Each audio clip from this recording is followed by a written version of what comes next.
Welcome, everyone, to the International College of Integrative Medicine podcast, translating science to clinical practice since 1983. I am your host, Luke W. Russell, and today I'm joined by Dr. Bryan Knapp of Canada. So thank you for taking time to sit down and chat with me. Thank you.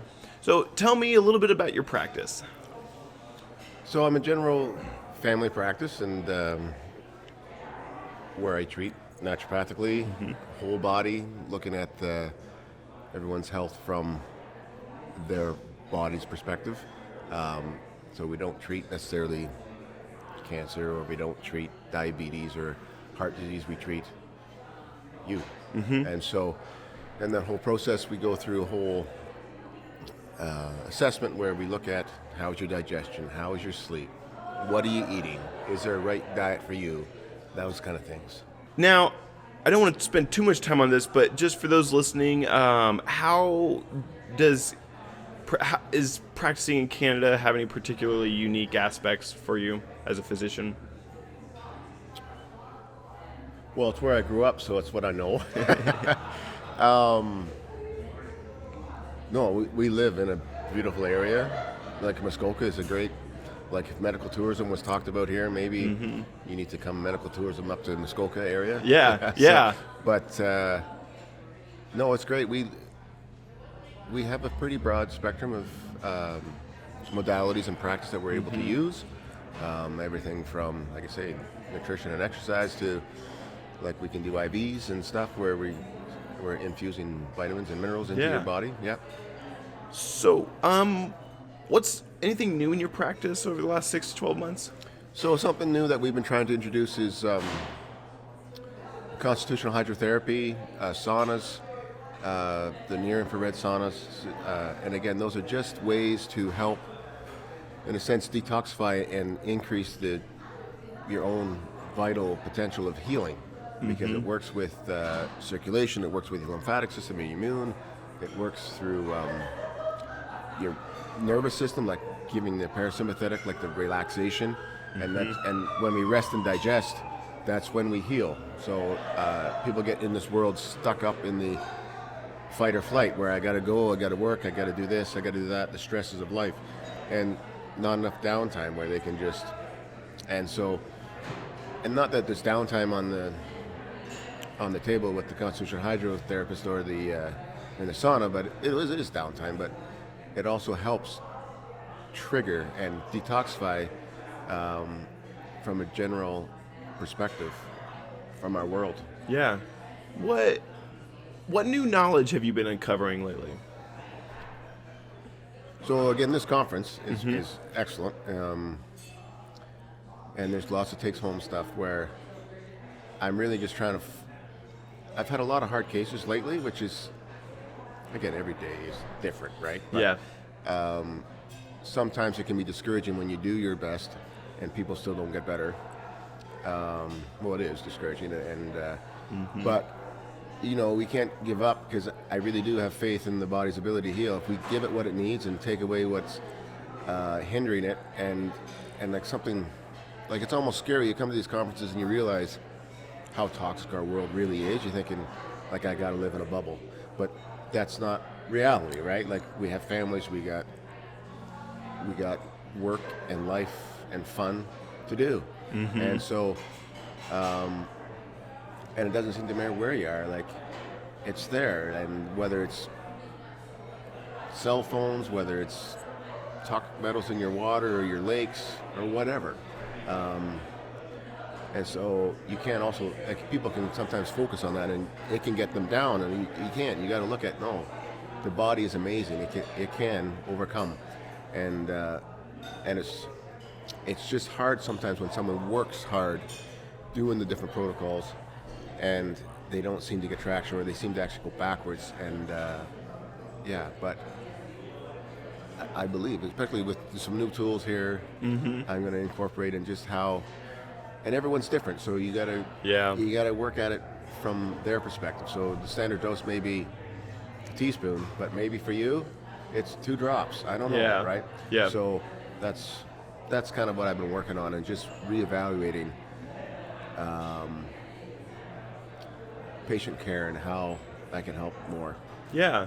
Well, could you share a story about a difficult case that you were able to turn around and help them achieve health? Sure. And so this is, and again, this is not. I'm not into weight loss. Yeah. But this is one case where I was treating other things, and so just to put a plug in for the Constitutional Hydro, we've done different things, and Constitutional Hydro, I don't know if you know what it is, but it's very quite simple. It's just hot and cold towels on your torso, on your skin, and then you turn over, you do it on your back, and it just works through that. And it's just that trigger of the whatever it was, lymphatics or immune or detox or whatever it was, it just broke the case, and the case went forward where after months or whatever of working, and again, that was all probably foundation that we were doing, all of a sudden this patient was able to get benefit from, because they were still doing the same things. It wasn't if they did anything different. Like, they were doing the exercising, they were trying to do their eating, they're getting their sleep, but all of a sudden everything started to work and they started to see the symptomatic results. But it was a working up to that point, and then it just flowed. Wow. Which is encouraging. That's why we do this, right? Because because it can bring you to tears. It's amazing. Yeah. Yeah. Talk to me about how you got into the naturopathic integrative world, because a lot of the physicians at conferences like this come, they went through conventional training, they probably worked in a hospital, and then one day something happened and it just altered the career. But as a naturopathic doctor, you kind of started out with a little bit more of that early on. Yeah, and so I really just kind of fell into it, honestly. I always kind of knew I kind of wanted to get into the medical world a little bit. And so the truth is, I didn't actually get into medical school. So the next year I applied and I went into naturopathic school, and I found out that is exactly what I was looking for. And and the truth is, it took me a couple of years even to know what I was in, and because it's not the naturopathic kind of principles and integrative medicine principles. It's not about, you got diabetes, so we'll give you metformin, or we'll give you a herb, or like, it's not. That's we call that green allopathy, where you go in, I got such and such diagnosis, here you go, here's your supplement, or here's your protocol. Because it's not about that. It's all about treating the person, and that's where I love that, because in some ways it's harder, right? Because we have to be able to look at you and being able to see how you're biochemically different and how you respond to certain modalities. And it's in naturopathic medicine, we got homeopathy, we got acupuncture, we got herbs, we got nutrition, we got exercise, we got even fancier stuff like with the IVs and stuff, where it's not very natural to get a needle in your arm, right? But it's still very powerful, and in our world, which is not so natural anymore, right? Because it's so toxic. That sometimes we have to do more and help. But even if you think you don't want to do that, there's still lots of things you can do, because the body is an amazing machine to overcome. Yeah, I want to go back to one of the comments you made earlier about how important it is kind of to slow down and get the body out of the fight or flight stress. What would you say is really, like, from a mindset standpoint, that a person needs to get to really see and recognize the value and necessity of reducing stress?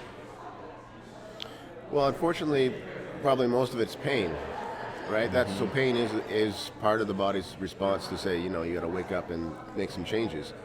So unfortunately, most people, it won't be until they get sick that they think, oh, I got to make some changes. But if you're in that proactive state, which ideally we do get some patients that are there, and that's great, where we want to be proactive in to realize that the rat race, this world of always needing more or better, or I got 5 minutes, I got to do something, or I'm going to be lazy or something. But like, it's okay to breathe. Like, we need to breathe.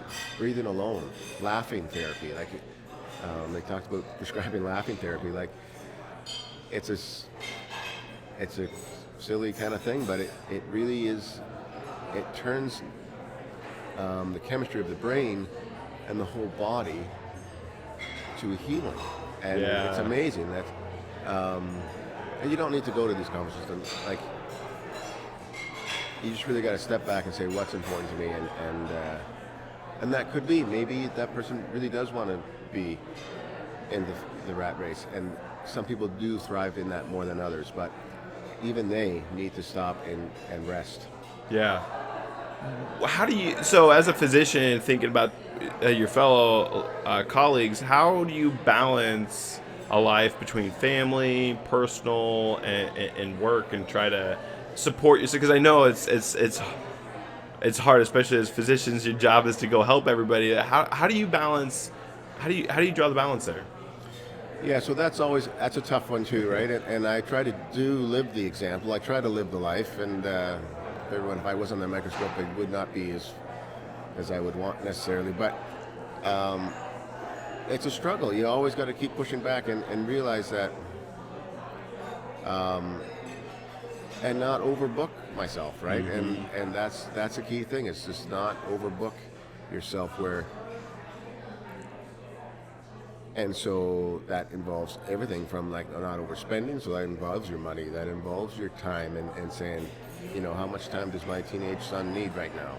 Mm-hmm. Maybe he doesn't want to deal with me too much, but maybe I need to be more proactive in thinking of how to pour into his life. And then I do have my practice, which I love, and so yeah, it's honestly, that's a struggle, and I think that's a struggle for everyone here, right? Yeah. Like, just because we are in the field of helping people, and sometimes helping people is easier than facing my wife or whatever. Yeah. I don't know. Yeah. I love my wife, but yeah. So I completely understand. We'll be back with more in a little bit for my interview with Bryan. In the meantime, let's listen in to a message from ISOM's Executive Director, Wendy Chappell. Hi, thanks, Luke. The International College of Integrative Medicine is a community of dedicated physicians who advance innovative therapies in integrative medicine by conducting educational conferences, supporting research, and cooperating with other scientific organizations, while always promoting the highest standards of practice. That is the mission statement that is going to greet you when you go to our website, www.icimed.com. But there's more. Our founders wrote in our bylaws that they wanted to establish an organization composed of qualified physicians and other qualified healthcare providers who are engaged in the practice of medicine or medical research in emerging, standard, alternative, complementary, and innovative fields of integrative medicine and preventative medicine. They basically were looking for people on every corner of the spectrum to find the research and the practice that worked to help their patients. And we still do that today at every conference, at every conversation, at every discussion that we have about standard of practice. We are trying to find the very best treatments for our patients. Join us at integrativemedicineconference.com and come get to know us at our next meeting. Now, let's get back to my interview with Bryan Knappett. How do you feel like you've transformed over the years as a physician? Okay. So that even started right in from school, right? Like I walked into it thinking I was getting to like more of a green allopathic kind of world, and realized, whoa, there's much more deep and depths to this medicine. And so, but then you still have to learn. Like we can talk about certain diets, but like how do you? Like when I first started out, like I didn't know what quinoa was, right? And you realize there's foods out there that are very healthy, and we've come a long way in the last even whatever 10 years of being able to access good food, or and also how we look at a person. Like it's not. So one of the things when you learn this early on in practice, because you burn out otherwise. Like it's not my responsibility to heal you. Right. I am a coach. I help you. I give you suggestions and guidance. I'm more of a coach. But if I take your stuff on, like it's too much. And it's also, it's not me. I'm trying to empower you, the patient, to be able to heal. And that is very rewarding, both from, well, I hope from the patient perspective, say, yeah, no, there is stuff that I can do. I'm not dependent on the big pharma or the naturopathic world. I can do this through some lifestyle is huge, right? And then just being diligent and being disciplined. And if you fall off the wagon, so what? Get back on, right? You fall off the wagon all the time, and you just have to try again. Yeah. And you'll see results. Like the results are sometimes they're gradual, and maybe you don't see them, but other people will see them. And so when you hear about someone, take that as a gem and hold it and say, yeah, no, I am changing, and keep hope. Because hope is hard to, but so fundamental in health. So I just want to encourage, there's hope. Yeah. To be well. Yeah. You might have already answered my next question, which was, what would you say to the young, fresh out of training physician and practitioners that you think would be just good for them to hear? So, yeah, it can be overwhelming. It is overwhelming. I still get overwhelmed with my day, right? So just stick with the basics. And then as you learn more and more, incorporate it into, because it is a practice. So for the new, remember, you can't heal everyone, and because you're not healing anyone anyway. It's the patient that's healing. So just be balanced yourself, practice your own medicine. That's a big one. Yeah. Okay. And then and just slowly and steady love on your patients and help them and be with them. And patients don't always get better, and that's okay. Because they will find their health, and but they'll know that you tried and you helped, and you will. And the great thing is that you will help many people in a place where there isn't always a lot of health in the other, maybe in the drug world. They have their place, but from a chronic health perspective, or our philosophy of looking at the body and feeding the body is much stronger. Yeah. Now, this is your first time being at an ICIM event, is that correct? That's correct, yeah. Can you talk to me about first impressions, what you thought? Yeah, sure. So I've been to other events like this, integrative medicine stuff, but this group, one thing that's really stand out is just the whole family feel, and it's really great. Like we were all brothers and sisters here, just trying to do our best, learn, and for our patients. It's all about helping our patients get well, and all the cutting edge technologies and therapies that are out there being taught to us from our colleagues. Like it's a great feel, and I love it. I really am. I'll be back. I'll be back. Awesome. What do you think this means for your practice? Like just like practically, like so it's great. You know, I mean, I think for some people they think like, oh yeah, community is great, but they might not realize how vital that is to. But what is this like when you go back to the office on Monday? Yeah, no, the networking here and what we learn, and even suggestions of how to empower our patients, like it's it's doable, right? Monday, I got new stuff to do. I got new stuff Yeah. to learn, and if it doesn't work, I can bring it back, like to the networking that I've created here, without any fear of like, oh, I'm bothering them. Like I'm not going to be calling everyone every day, but I mean, Yeah. but like if I need that resource, because no one knows it all, right? Yeah. And everyone does it maybe a little differently, but the bottom line is if we're getting people better, the principles are all foundational, and Yeah. that's what we're reviewing and learning and see how different tools we can use to help clear the system. Yeah.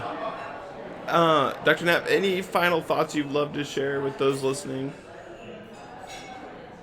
It goes back to the hope thing, you know, like some people get really discouraged or whatever, or think, oh, it's not possible to be well in this sick world, but it is. And again, we live in, our bodies are amazing, adaptive organisms, and we can live healthy, happy lives in this world, where even though it's toxic from all kind of angles, the love that we can give out and different therapies we can do, we can live well in this world. Awesome. Thank you so much, Dr. Knapp, for sitting down with us. Okay, thank you.